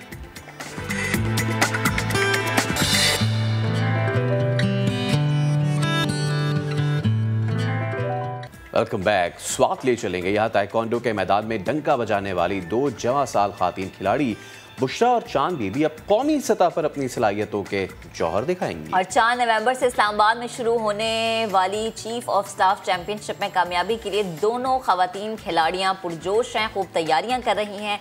मजीद बताएंगे हमारे नुमाइंदे सैयद शहाबुद्दीन। जी बताइएगा। जी बिल्कुल, स्वात में टैलेंट की कोई कमी नहीं और स्वात के नौजवानों ने खेल के हर मैदान में अपनी सलाहियतों के जौहर दिखाए हैं। इसी तरह ताइक्वांडो के मैदान में भी स्वात के लड़कों के साथ साथ लड़कियों ने भी अपनी सलाहियतों के जौहर दिखाए हैं और मुल्की सतह पर इन्होंने कई एजाज़ात हासिल किए हैं। अब भी स्वात से ताल्लुक़ रखने वाली 2 लड़कियों का इंतखाब हुआ है G1 के इंटरनेशनल ताइक्वांडो मुकाबलों के लिए। हमारे साथ इंटरनेशनल कोच मौजूद है अयाज, उनसे बात करेंगे कि बताएगा कि कौन से मुकाबले हैं और क्या तैयारियां हो रही है यहाँ पे। जी, ये इंटरनेशनल G1 ताइक्वांडो चैम्पियनशिप है और इसके लिए हमने तकरीबन 1 महीने से कैंप लगा हुआ था और माशाल्लाह उसमें लड़कियों ने बहुत ज़बरदस्त प्रैक्टिस किया है और हमारी नज़र जो है वो मेडल पर है और इंशाल्लाह हम भरपूर तैयारी के साथ मैदान में उतरेंगे और मेडल जीत कर दिखाएंगे इंशाल्लाह। मौजूद है हमारे साथ मुल्क की सतह पर कई बार एजाज़ात हासिल करने वाली चांद बीबी बताएगा कि कितनी आप पुरुमीद है और कितनी पुरजोश है। मैंने तो बहुत कोशिश की और मैं अल्लाह से पुरुमीद करती हूँ कि इंशाल्लाह मैं मेडल जीत कर पाकिस्तान का नाम रोशन करूँगी। अब तक आप कौन कौन सी मुकाबलों में हिस्सा ले चुकी है और कितने एजाज़ात हासिल कर चुके हैं? मैंने अंडर 23 में गोल्ड मेडल हासिल किया है और नेशनल गेम में सिल्वर मेडल हासिल किया है और ऐसा भी जो भी गेम किया है मैंने हमेशा मेडल हासिल किया है और अब भी पाकिस्तान के लिए गोल्ड मेडल लाऊंगी इंशाल्लाह। बुशरा बीबी है, बुशरा बीबी बताइएगा, आपका भी इंतखाब हुआ है तो क्या तैयारियाँ हो रही है? मैं 62 कैटेगरी में खेल रही हूँ और मैं G1 में खेलूँगी और पाकिस्तान का नाम रोशन करूँगी। हाँ, बहुत शुक्रिया। खिलाड़ी भी पुरुमीद है और जो कोच है अयाज वो भी पुरुमीद है और यहाँ पे हमने देखा कि यहाँ पे इन खिलाड़ियों ने भरपूर तैयारियाँ की हुई हैं और 4 नवंबर से G1 के मुकाबले इस्लामाबाद में होंगे और इन मुकाबलों में कोई 40 ममालिक के खिलाड़ी हिस्सा लेंगे। तो स्वात से भी इन 2 खिलाड़ियों का इंतखाब हुआ है और ये दोनों खिलाड़ी पुरुमीद है और पुरजोश है कि वो आलमी सतह पर भी पाकिस्तान का नाम रोशन करेंगी। और अब बात अनदेखा पाकिस्तान की।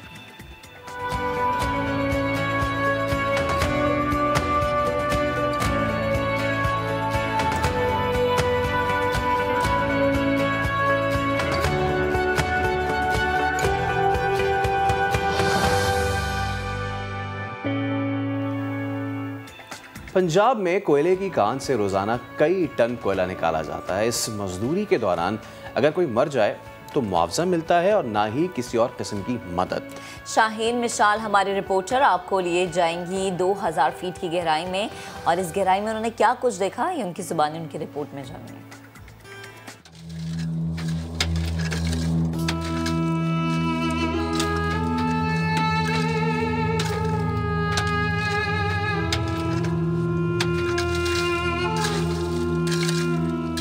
इस मुल्क में कान मालिक की हालत बादशाहों जैसी, जबकि मजदूर की हालत फकीरों से भी बदतर है।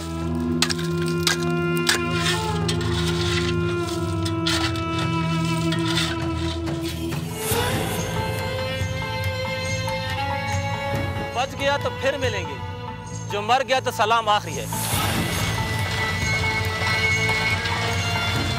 पहली बार आपको लिए चलते हैं जमीन के अंदर 2000 फुट की गहराई तक।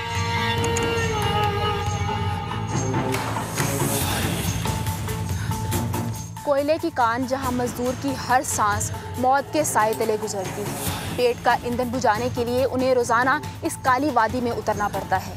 ये गहरे कुएं अंदर से कैसे दिखाई देते हैं, आइए आपको दिखाते हैं।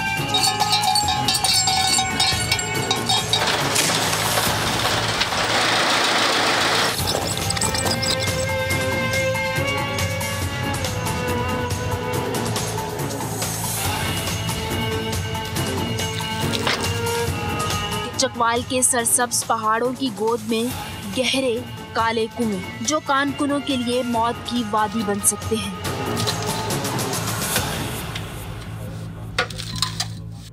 चार 5 किस्म की गैसेस हैं, वो अगर किसी वजह से पैदा हो जाए तो वो फिर ख़तरे का बायस बन सकती है। हमने कोशिश करना है कि माइन के अंदर ये ना पैदा हों। इनकी जो वजूहात हैं वो हम वहाँ पे पैदा ना होने दें तो इन गैसेस से बचे जा सकता है। ऑक्सीजन की रेशो है ना वो 20.93 तकरीबन ये 21% होती है। और माइनिंग लॉ हमें बाउंड करता है कि माइन के अंदर हमें 19 से अगर कम ऑक्सीजन मिले तो हम हरगिज़ वहाँ पे ना जाएं और वर्कर्स को ना जाने दें। गहरी अंधेरी खाई और मौत जैसी खामोशी।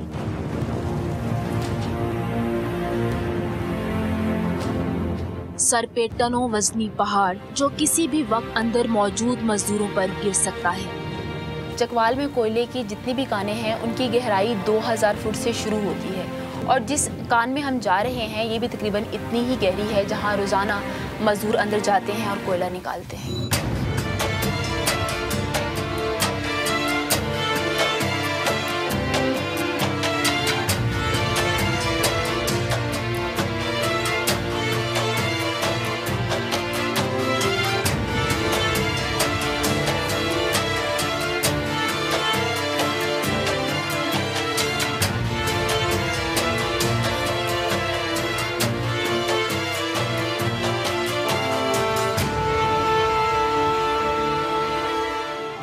बिलाखिर हम उस मुकाम पर पहुंच गए हैं जहां पर मजदूर कान को काट कर कोयला निकाल रहे हैं और जहां से कोयला निकाला जा रहा है उसकी साख्त बिल्कुल कब्र जैसी है और यहाँ अल्फाज दम तोड़ जाते हैं।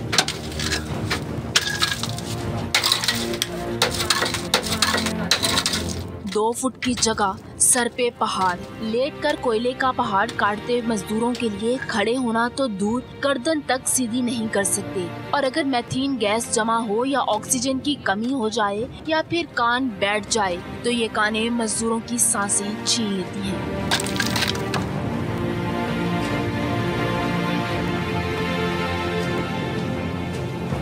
कोई मजदूर की जिंदगी नहीं है, ये जिंदगी तो नहीं है। ये तो कब्र में आना है तो कब्र में जाना है, बस क्या करें हम। इस वक्त मजदूरी है, रो भी लेते हैं और हंस भी लेते हैं।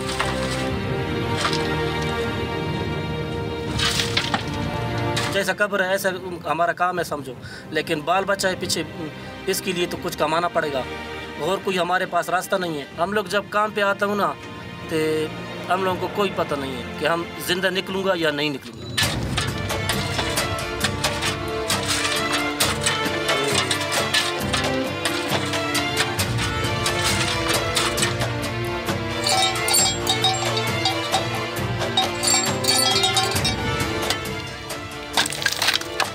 इस मुश्किल मजदूरी की दिन की दिहाड़ी सिर्फ 1000 रुपए है। कोई मर जाए तो कान मालिक जिम्मेदार है, ना हुकूमत।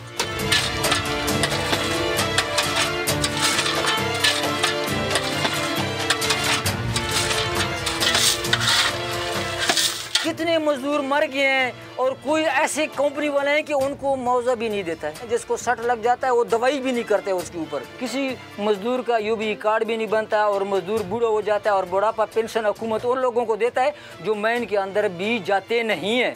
जो मजदूर माइन के अंदर काम करते हैं उनका कोई सुनाई नहीं, हमारा कोई माई बाप है ही नहीं।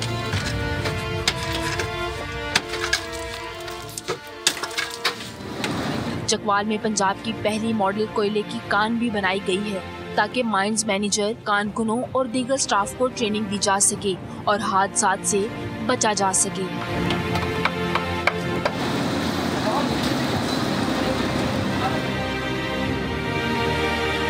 लकड़ी लगाने का एक ट्रिक है। ट्रिक ये है कि हम सीधी करके लकड़ियाँ नहीं लगा सकते। लकड़ियाँ हमने ख़ास तौर पर हल्की सी ऐसे लगानी है और ऊपर से जो हमने ऊपर हेड लगाना है उसको हमने आरी के साथ थोड़ा सा काटना है, उसमें कट बनाना है ताकि वो उसमें फंस जाए। कान के अंदर जाने वाले मजदूरों के चेहरे पे अफसुर्दगी होती है कि जाने कौन सी मजदूरी आखिरी हो जाए।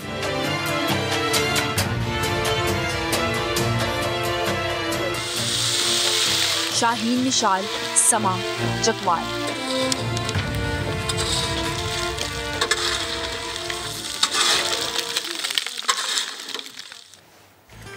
बड़ी ये ज़बरदस्त पहले तो रिपोर्ट शाही ने तैयार की है, और सिर्फ कान के अंदर जाना ना, हमें तो बाहर से लगता है कि कोई काम हो रहा है, लेकिन उसके अंदर जाके इस तरीके से काम करना और जितने मुश्किल रास्तों से वो गुजरी है ना, तो आई थिंक हमें Shaheen thank you so much इतनी अच्छी रिपोर्ट बनाने के लिए और ये देखें कि लोगों को बताने के लिए। महक, आदमी रिस्क की तलाश में कहाँ किस हद तक जाता है, ये उसकी अमली मिसाल है। और फैसल रोजाना की कितने मिलते हैं? 1800, और कोई बैकअप भी नहीं है कि आपको कोई मेडिकल नहीं है। अच्छा, आपको याद होगा एक साउथ अमेरिकन कंट्री में इसी तरह का कोई वाकया हुआ था, और कानकन जो थे वो अंदर फंस गए थे। उनका जो प्रेसिडेंट था वो उस कान के बाहर जाके बैठ गया था, और उसने कहा था कि जब तक मेरे तमाम तर मजदूर बाहर नहीं आ जाते मैं यहाँ से बाहर नहीं निकलूँगा। अगर पीछे आप मुझे वो मुल्क बता सके, इफ़ आई एम करेक्ट, तो वो साउथ अमेरिकन कंट्री था एक, और वहाँ पे वो बंदा उसका मुल्क का सदर जाके बैठ गया था। लेकिन यहाँ पे हमारे ऐसे मजदूरों के लिए जो अपनी, सही बात है, रोज़ाना की बुनियाद पे जान जोखम में डाल के इस तरह का काम करते हैं। वो आपने फ़िक्रा सुना था ना, जो एक मजदूर ने अंदर कहा था कि हम क्या करें, बाल बच्चे, जैस चिली वो साउथ अमेरिकन मुल्क था जहाँ पे कान में अंदर धमाका हुआ था और मज़दूर फंस गए थे। उस मुल्क का सदर जाके बैठ गया था। लेकिन यहाँ तो ऐसे मज़दूरों के लिए क्या सदर, क्या वज़ीर आज़म, क्या मिनिस्टर, अब उनके अपना जो मामलात हैं वो किस तरीके से चल रहे हैं कोई नहीं देखता। वो शख्स जो ये फ़िक्रा कह गया कि हम क्या करें, पीछे बाल बच्चे हैं और इन बाल बच्चों के लिए तो ये करना ही है। कोई देख लें, आप देख लें, फैसिलिटीज़ देख रही हैं। और वो बता भी रही थी ना शाहीन कि अगर यहाँ पर गंदा पानी जमा हो जाए या जो भी है, तो इनके लिए पीने के लिए भी यही पानी मौजूद है। इसी पर बात करने के लिए हमें ज्वाइन किया है commissioner mines labour welfare Punjab Riaz Ahmed Chaudhry साहब ने। रियाज साहब, बेहद शुक्रिया वक्त देने के लिए। यकीनन ये रिपोर्ट आपने भी देखी होगी। क्या वाकई कोयले की काम के दौरान अगर कोई मजदूर मर जाता है, जैसे कि हमारी रिपोर्टर भी हमें बता रही थी, तो उनके लवाहिकीन के लिए कोई मुआवजा नहीं होता, कोई बैकअप नहीं होता, इनके लिए कोई मेडिकल नहीं है? जी, इस तरह नहीं है।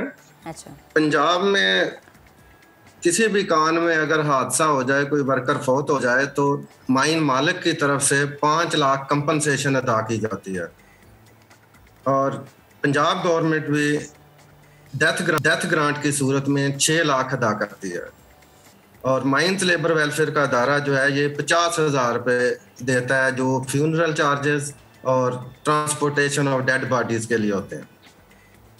जहाँ तक सेहत का सवाल है, तो सूबा पंजाब में 5 माइंस लेबर वेलफेयर हॉस्पिटल्स हैं माइनिंग एरियाज में, चुवा सैदन शाह, डंडोत, खुशाब, मक्कड़वाल, जिला मियांवाली, और सरगोदा में चक नंबर 119 में, और 7 मेडिकल डिस्पेंसरियाँ हैं जो फार फ्लंग एरियाज में हैं माइनिंग साइट्स पे, और 1 मोबाइल हेल्थ यूनिट का इजाफा किया गया इस साल जिला चकवाल में। 40,000 माइनिंग लेबर है पंजाब में, जिनकी फैमिलीज को भी सेहत की सहूलतें मुहैया की जाती हैं। इसके अलावा जो माइन वर्कर्स के बच्चे हैं, उनकी तालीम के लिए 7 स्कूल हैं जहां प्राइमरी से लेके हायर सेकेंडरी तक एजुकेशन दी जाती है। और ना सिर्फ फ्री एजुकेशन है, बल्कि यूनिफॉर्म, स्कूल बैग्स, किताबें, कापियाँ और ट्रांसपोर्ट फैसिलिटी भी मुहैया की जाती है। यहाँ 3,000 बच्चे पढ़ते हैं इन स्कूलों में। अच्छा। हमारे स्कूलों का रिजल्ट 100% आया इस साल भी, पिछले साल 94% था। रियाज साहब, जी बिल्कुल। लेकिन जो हमने रिपोर्ट देखी उसमें जो मजदूर हैं अंदर, वो तो कोई और ही कहानी पेश कर रहे हैं। यकीनन पंजाब हुकूमत के भी इक़दामात होंगे, लेकिन आपको लगता है कि जो बाहर ममालिक में जिस तरह कोल माइन वर्कर्स के लिए फैसिलिटीज़ हैं, जो उनके लिए सहूलियात हैं, क्या वो हमारी उस स्टैंडर्ड, तो क्या उससे हाफ भी है उस पे? मैं बता रहा हूँ कि इस साल 5,600 बच्चे जो माइन वर्क के आबाई इलाकों में पढ़ते हैं अपने स्कूलों में, वहाँ पे हमने स्कॉलरशिप दी है 8.5 करोड़ के पंजाब में इस साल। जिनकी रेंज है प्राइमरी में जो है वो उनको 12,000 मिलता है, मिडल में 15,000, मैट्रिक में 18,000, और इसी तरह ऊपर वाली क्लासों में 80,000 तक मैक्सिमम स्कॉलरशिप है। 2020-21 में 8.5 करोड़ दिया गया। और जो माजूर हो जाते हैं कानों में हादसात में, उनको 6,000 माहाना मंथली इमदाद दी जाती है। इसके अलावा पीने के साफ पानी और हाउसिंग फैसिलिटीज भी माइन साइट पे प्रोवाइड की गई है। आप जो यकीनन बिल्कुल बिल्कुल आप जो रियाज साहब जो बातें बता रहे हैं, जो लिखी हुई बातें ज़रूर आप बता रहे हैं और यकीनन ये तमाम तर मामलात होते ही होंगे, लेकिन मेरा सवाल फिर आपसे वही है, अगर इतनी सारी चीज़ें हो रही हैं और सब कुछ इतना अच्छा है, तो जो कोल माइन के अंदर मज़दूर बैठा हुआ है उसको ये कहने की क्या ज़रूरत पेश आ रही है कि पेंशन जो है वो जो माइन के अंदर जा रहा है उसको नहीं मिल रही, जो रिटायर हो रहा है, अगर गंदा पानी जमा अंदर हो रहा है तो हम वही पीने पे मजबूर होते हैं, वो क्यों फिर ये सब बोल रहा है? उसके लिए सारी चीज़ें नहीं हो रही क्या? किसके लिए हो रही हैं फिर ये? नहीं, माइन वर्कर्स के लिए हो रही हैं। उसमें कोल वर्कर जो है वो भी एक फैक्टर है, उसमें इनके भी तादाद है कुछ 4,000 के करीब हो गई। तो ये ज़्यादातर आते हैं KPK के एरिया से, करक, स्वात, आज़ाद कश्मीर, चांगला, उन एरिया से आते हैं। तो अच्छा, इनको माइनों में जी रियाज साहब एक चीज़ और बताइए, पर डे इनको कितना मिलता है? पर डे ये पीस रेट पे काम करते हैं, ये इनको डेली नहीं होती। ये एक मेट होता है वो आज़ाद कश्मीर, कड़क या अपने गाँव से तो एक टोली ले आता है 6-7 बंदों की। अच्छा, तो वो कॉन्ट्रैक्ट पहले माइन ऑनर्स के साथ करता है कि मैं जो पर टन इतने पैसे लूंगा, 2,000 लूंगा, 3,000 लूंगा, वो रेट फिक्स होता है। तो वही इनको पे करता है जो वर्कर अपने साथ लाता है, फिर भी वो अपना कमीशन रखते हैं। फर्ज कीजिए कि अगर एक दिन में आम मजदूर से दिहाड़ी इनकी ज्यादा बनती है। नहीं, एक दिन में अगर इन्होंने 1 टन निकाला है, इतना तो निकल ही जाता होगा, तो उसका कितना बनता है? कितना बनता है? तो इनका 1,500-2,000 लाजमी बनता है। ये 2-3 महीने बाद ये पीछे अपने घर में जाते हैं, तो फिर 2-3 महीने जब तक इनके पास पैसे खत्म नहीं होते ये वापस नहीं आते, ये रेगुलर नहीं होते। अगर पूरा साल काम करें। बहुत शुक्रिया, बहुत शुक्रिया रियाज साहब, बहुत शुक्रिया आपका। हमने कोशिश की कि जान सकें कि क्या उनके मामलात होते हैं, लेकिन एक डिस्कनेक्ट सा हमें लगा। जितनी बातें हमें गिनवाई, स्कूल भी हैं, स्कॉलरशिप भी है, सारी चीज़ें भी है, हेल्थ भी है, सब कुछ है, तो वो जो माइन के अंदर मजदूर बैठा है जो अपनी जुबानी अपनी कहानी बता रहा है, पता नहीं वो क्यों बोल रहा है ऐसा। हाँ, तो अभी एक ब्रेक लेते हैं, ब्रेक के बाद वापस हाजिर होंगे, आप हमारे साथ रहिएगा।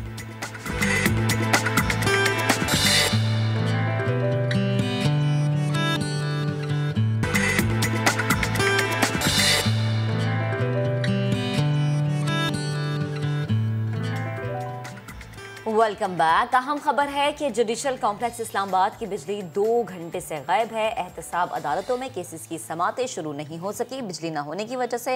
इस्लामाबाद से आपको खबर दे रहे हैं, इस्लामाबाद एहतसाब अदालत में केसेस की समातें शुरू नहीं हो सकी।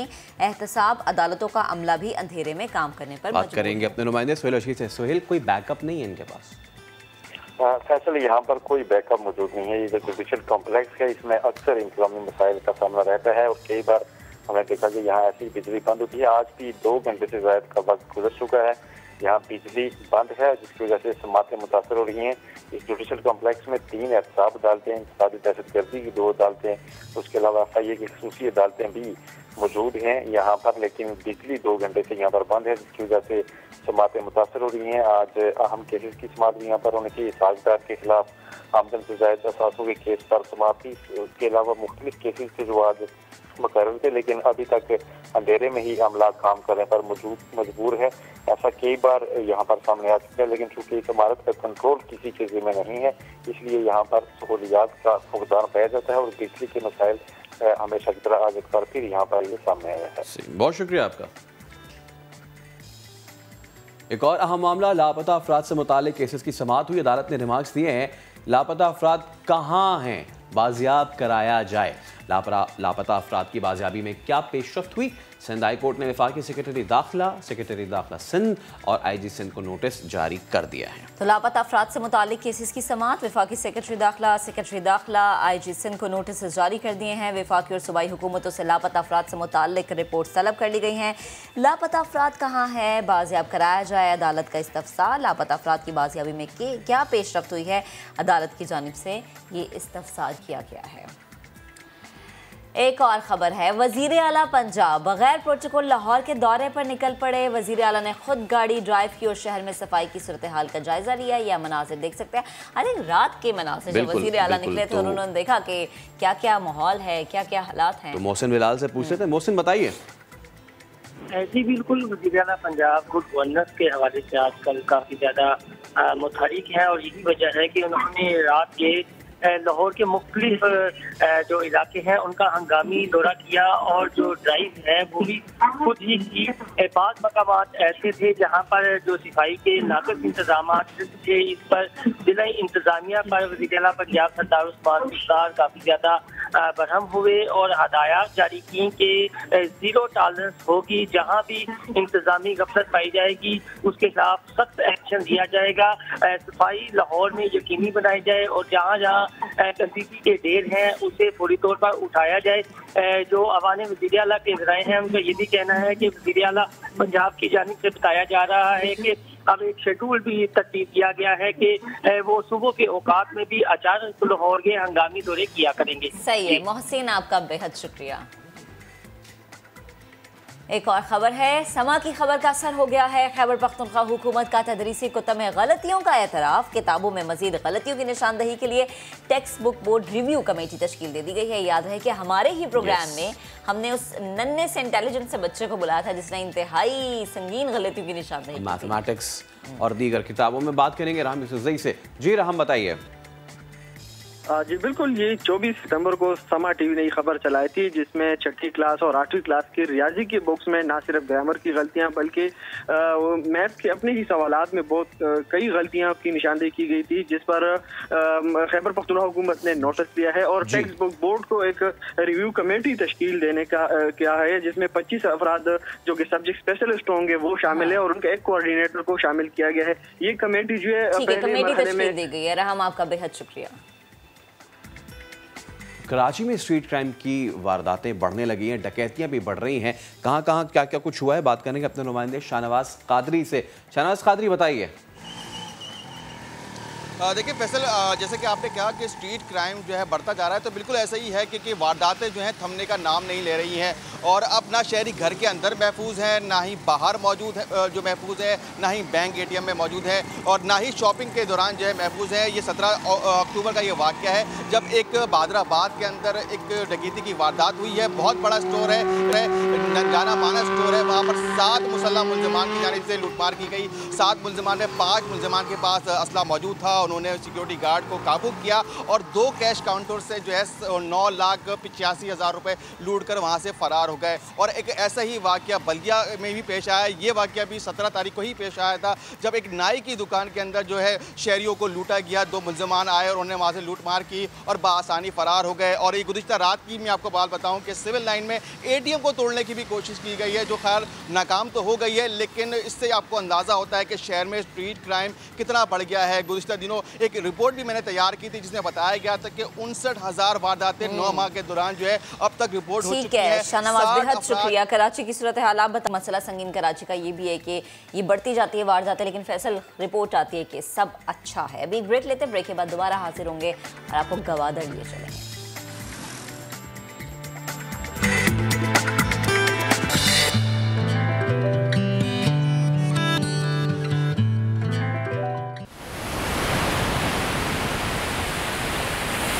कभी दुश्मन इस खित्ते के खिलाफ खूब साजिशें करता था, लेकिन अब वो सारी साजिशें इन लहरों में बह गई हैं। ये लहरें हैं पाकिस्तान की अमन की लहरें, क्योंकि ये है शान पाकिस्तान, फख्रे बलोचिस्तान। 69 ड्राइवर्स और 125 किलोमीटर तवील ये ट्रैक, कहीं ये ऊंचा नीचा है, कहीं ग्रेवल है और कहीं पे खाइयां हैं कि जिससे ड्राइवर्स को बचना है। ये है गवादर रैली और गवादर रैली पाकिस्तान का वो चेहरा दुनिया में पहुंचा रहा है कि जिस चेहरे को मस्त करने की बहुत कोशिश की दुश्मनों ने, लेकिन गवादर से अमन का ये पैगाम जाना, गवादर से खेलों का ये पैगाम जाना इस बात की गम्माज़ी करता है कि पाकिस्तान एक सेफ कंट्री है। ईरान जैसे ममालिक का इस रेस में हिस्सा लेना अगेन इस बात की मिसाल है कि पाकिस्तान और ईरान के जो रिश्ते हैं वो बहुत मिसाली हैं। तो रेस शुरू हो चुकी है, let's start the race. Rally की रंगीनियां जारी हैं और ऐसे में एक ऐसी शख्सियत हमारे साथ मौजूद हैं कि जो जब स्क्रीन पे आते हैं तो उनका अलग ऑरा होता है, लेकिन इन्होंने सिर्फ स्क्रीन पे ही नहीं आना, इन्होंने बहुत सारी एक्टिविटीज़ करनी है। रैली में इनकी एंट्री तो बहुत पहले हो गई थी, इन्होंने MMA बॉक्सिंग जो है उसका भी मज़ा चख लिया है। कुछ नहीं छोड़ना फिरोज़ खान ने। अस्सलाम वालेकुम फिरोज़ भाई। वालेकुम सलाम फैसल भाई, कैसे हैं? मैं बिल्कुल ठीक हूँ, आप कैसे? खैरियत? अल्हम्दुलिल्लाह जी। What's your reason to join this force? My reason to join this particular force is Sahibzada Sultan Muhammad Ali Saab. I really look up to him. He's my mentor. I love him. I get to learn a lot while spending time with him whenever I'm blessed with. So he races and he loves racing. So उसके उन्हीं के साथ साथ हमें भी मौका मिलता है कि हम रेस में पढ़ें। रोज़ भाई, हमारे स्टार्स का इस तरह स्पोर्ट्स को ना सिर्फ प्रमोट करना बल्कि उसमें एक्टिवली पार्टिसिपेट करना, दिस इज़ वेरी ओवरवेलमिंग। बाहर दुनिया में हम देखते हैं कि स्पोर्ट्स पे बहुत सारी मूवीज़ बनती हैं। अनफॉर्चुनेटली हमारी जो इस वक्त इंडस्ट्री है वो इतनी आगे नहीं गई है कि वो इस चीज़ को प्रमोट करे। इन कमिंग फ्यूचर आप देखते हैं हमारी मूवीज़ में इस तरीके की थ्रिल, क्योंकि इससे बड़ा और बढ़िया एक्शन क्या ही मिलेगा? सर आई थिंक उसकी वजह सिर्फ इतनी सी है कि पाकिस्तान, एक तो ये कि इस तरह की जब स्पोर्ट एक्टिविटीज़ होती हैं तो दुनिया के अंदर पाकिस्तान का एक सॉफ्ट इमेज जाएगा, क्योंकि बहुत अरसे तक पाकिस्तान को एक रॉन्ग इमेज के तौर पे दिखाया गया। बट अब क्योंकि ये एक्टिविटीज़ होने लगी हैं, लोगों को इसकी अवेयरनेस और नॉलेज पता होने शुरू हो गई है, तो आई थिंक कि अब मूवीज़ भी बनेंगी और अब इंशाल्लाह ताला इस पर ज़्यादा काम होगा। पहले कहा जाता था कि औरतें मर्द के शाना बशाना चलती हैं, वो ज़माना हो गया पुराना, क्योंकि अब औरतें लीड कर रही हैं और female racers drivers are leading from the front. और ऐसे ही leading from the front lady Nida Wasi हमारे साथ मौजूद हैं। निदा अस्सलाम वालेकुम, कैसी हैं आप? ठीक ठाक हैं? खैरियत से हैं? ये क्लीशे हो गया है कि लोग कहते हैं कि जी आप तो घर पे औरतें खाना पकाने और ये वो, तो हम ये सवाल बिल्कुल भी नहीं करेंगे बिकॉज ज़माना बहुत आगे जा चुका है। मुझे ये बताइए कि कैसा आपका एक्सपीरियंस रहता है रेसेस का, कितनी अब तक कर चुकी हैं और कितने कितने आपके पोडियम्स आ चुके हैं? मैंने पहली रेस की थी हब रैली की लास्ट अभी 2021 में, और उसमें मेरी 3rd पोजीशन आई थी। और ये गवादर रैली मैं फ़र्स्ट टाइम कर रही हूँ और ट्रैक बहुत इंटरेस्टिंग है, बहुत डिफ़िकल्ट है, बहुत ट्विस्ट एंड टर्न्स हैं, लेकिन होपफुल हूँ कि मैं अच्छे से परफॉर्म करूँ। मैंने 2 दफ़ा रैकी की है और बहुत मज़ा आया मुझे करने में, लेकिन नर्वस भी हूँ, लेकिन होपफुल हूँ कि इंशाल्लाह जीतूँ। हब वाला ट्रैक अच्छा था कि ये, बिकॉज हब वाला ट्रैक उसमें ग्रेवल भी था, सी भी आ रहा था और वो बड़ा ज़बरदस्त लोग आ रहे थे जब समंदर से जा रही थी गाड़ियाँ हमारे स्क्रीन के लिए, तो इट वाज वंडरफुल। तो उसको कैसे कंपेयर करेंगे? ये ट्रैक कैसा है? मैं दोनों को कंपेयर नहीं कर सकती बिकॉज वो 50 किलोमीटर का ट्रैक था, ये बड़ा ट्रैक है, तो और वो उसका व्यू वगैरह अच्छा था, लेकिन ये ट्रैक भी बहुत इंटरेस्टिंग है, बहुत सैंडी है, लेकिन बहुत मज़े का ट्रैक है। लाइक इसमें गाड़ी चलाने में बहुत मज़ा आ रहा है। चीज़ मैं ये हमेशा से पूछना चाहता था कि देखिए गाड़ियाँ तो टूटती फूटती हैं, बंदा ना टूटा फूटे, वो ज़्यादा इंपॉर्टेंट है। मुख्तलिफ स्पोर्ट्स इंजरीज होती हैं, क्रिकेट फुटबॉल में ग्रोइन हो जाती है, हैमस्ट्रिंग पुल हो जाता है, ये सारी चीज़ें होती हैं। इधर खुदा ना खास्ता अगर कोई इंजरी होती है, किस किस्म की होती है? जो हम टीवी पे देखते हैं गाड़ी पलट गई, अभी एक पीछे अटक भी गई, तो कितनी डेंजरस होती है, किस किस्म की वो होती है? देखिए सेफ्टी मेजर्स लिए जाते हैं, ये रोल बाज, क्योंकि वो जो टेक्निकल चेक होता है, सारा कुछ होता है, रोल बाज चेक किए जाते हैं, तो जब उलटती भी है ना तो कुछ होता नहीं है खुदा ना खास्ता। कोई ऐसी मेजर इंजरीज अभी तक नहीं देखी गई हैं कि किसी को कुछ हो गया खुदा ना खास्ता। पहले के रुबाब जो हैं वो रेस की तरफ निकल जाएँ, हमने इनको यहीं पकड़ लिया। रुबाब अस्सलाम वालेकुम, कैसी हैं आप? ठीक ठाक है? खैरियत से हैं? It's wonderful to see our sisters participating over here and competing और मर्दों को भी मात दे रही हैं। रुबाब, कौन सी आपकी कितने नंबर की ये रेस है, कितना आप कर चुकी हैं अब तक? ये मेरा फर्स्ट टाइम है और मेरा भी जज्बा मेरी बहन को देख के आया था और मैं काफ़ी खुश हूँ कि वी बोथ आर पार्टिसिपेटिंग और यही होप करते हैं कि आराम से pretty good. We hope for a pretty good end. Rubab, one message to all the females who are watching, जो घरों में बैठ के सोचती हैं कि we can't do anything because उन्हें बहुत ज़्यादा डिमोटिवेट किया जाता है। मैं उनको कहूँगी कि वो अगर पार्टिसिपेट करना चाहती हैं then they should stand. हम हैं इधर उनको सपोर्ट करने के लिए and we'll stand by their side. Gwadar rally पूरी धूमधाम से जारी है, फर्राटे भरती गाड़ियाँ आप देख रहे हैं और अच्छी बात यह है कि ब्रादर मुल्क ईरान से हमारे बहुत सारे भाई आए हुए हैं, तो ऐसे एक ड्राइवर जो हैं हमारे साथ मौजूद हैं। अस्सलाम वालेकुम, कैसे हैं? अल्हम्दुलिल्लाह। नाम? मसूद। मसूद भाई पहली बार है पाकिस्तान में? नहीं, दूसरी बार है। दूसरी बार है। कैसा लगा पाकिस्तान आपको? अच्छा लगा। अच्छा, और आज का ये ट्रैक जो है ये मुश्किल है, आसान है, क्या है? बहुत मुश्किल है। ये वो पहले वाला अच्छा था, अभी ये बहुत मुश्किल है। ये मुश्किल है। अच्छा, वो कहता है कि स्पोर्ट्स जो होता है ना वो लोगों को करीब लेकर आते हैं। तो पाकिस्तान और ईरान के जो आप लोग आए हैं इधर, तो पाकिस्तानी लोग कैसा फील करते हैं? कैसे मेहमान नवाज हैं, वेलकमिंग है? हाँ, बहुत मेहमान नवाज है, बहुत मेहमान वेलकमिंग है। वो आर्मी डीसी सब मेहमान नवाजी किया है। So we have with us Mehrdad and Hassan. Assalamu alaikum. Assalamu alaikum. How are you? Very good. Is this your first time in Pakistan or have you visited Pakistan? For me, it's the first time. But I have friends they were before here. They did the other champion in the Pakistan. And Hassan, how are you? How are you? I'm good, alhamdulillah. And is this your first time? Is this your first time? Yes. Okay. How's the track? Is it difficult? Is it easy? What parts does it have? I can tell you, this is a lot of fun inside. This is the most important. Of course, it's difficult. It's 125 kilometers. It's long, but it's nice landscape, sand dunes, which I love it. And yeah, we are here to be, to do something, Yes. Okay. And although Pakistan and Iran share the, the brotherhood, our cuisines are alike. The food is pretty much alike. Have you tried the Pakistani local cuisine? Yes, we like it. We like it very much. A little bit spicy than us, We don't have so much spicy like this, but it's delicious. We like it. Hassan, since you don't speak a lot of English. No, he doesn't speak English. Yeah. But if you say in Farsi, we'll translate one message in Farsi to the people of Pakistan.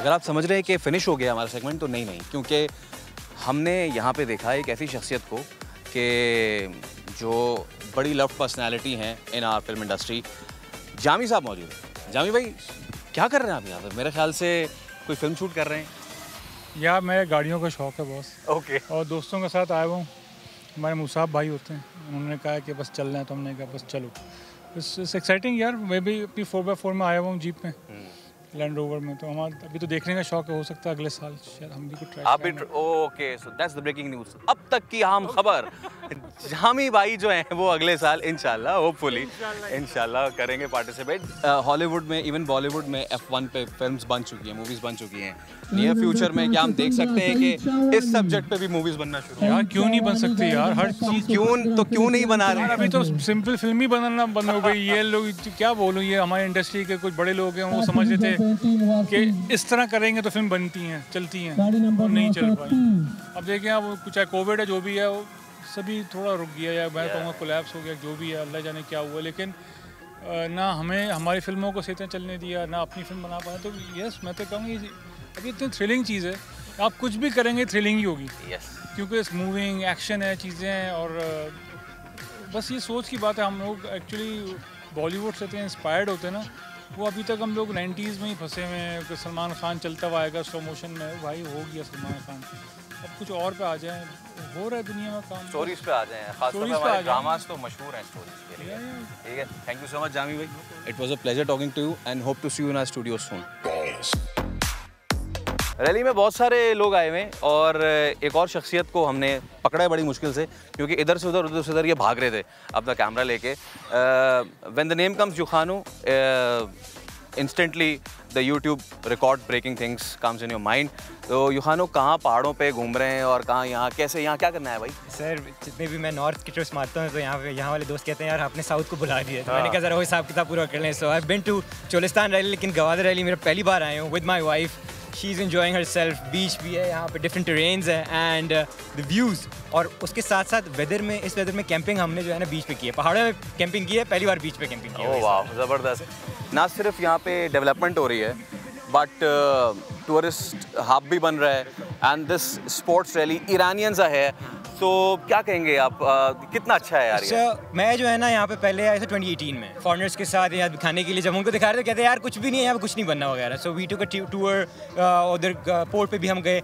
अब जो इस वक्त हम आ रहे थे रात को तो सोसाइटीज़ भी डेवलप हो गई थी, रात को लाइट्स थी, प्रॉपर रोड्स थी। लाइक यार डेवलप हो रहा है यहाँ पे, मतलब प्लॉट शॉट खरीद लेना चाहिए, हमें भी यहाँ पे शिफ्ट हो जाना चाहिए। तो युहानो हमारे साथ मौजूद थे और ऐसे बहुत सारे लोग हैं गवादर रैली में आए हुए हैं, और वो तमाम तर लोग जो पाकिस्तान के ख़िलाफ़ और गवादर के ख़िलाफ़ साजिशें कर रहे थे, वो देख लें कि ना सिर्फ यहाँ पे इस तरह के लोग आए हैं, ना सिर्फ यहाँ पे रेस हो रही है, ना सिर्फ यहाँ पे टूरिस्ट स्पॉट्स क्रिएट हो रहे हैं, बल्कि ईरान से हमारे ब्रदर जो हैं वो यहाँ पर आए हैं और रेस में हिस्सा ले रहे हैं। आज का शो आपने देखा, कैसा लगा हमें ज़रूर बताइएगा, और टाइम मिले तो गवादर जाइएगा। कल आपसे मिलेंगे। अल्लाह हाफ़िज़। अल्लाह हाफ़िज़।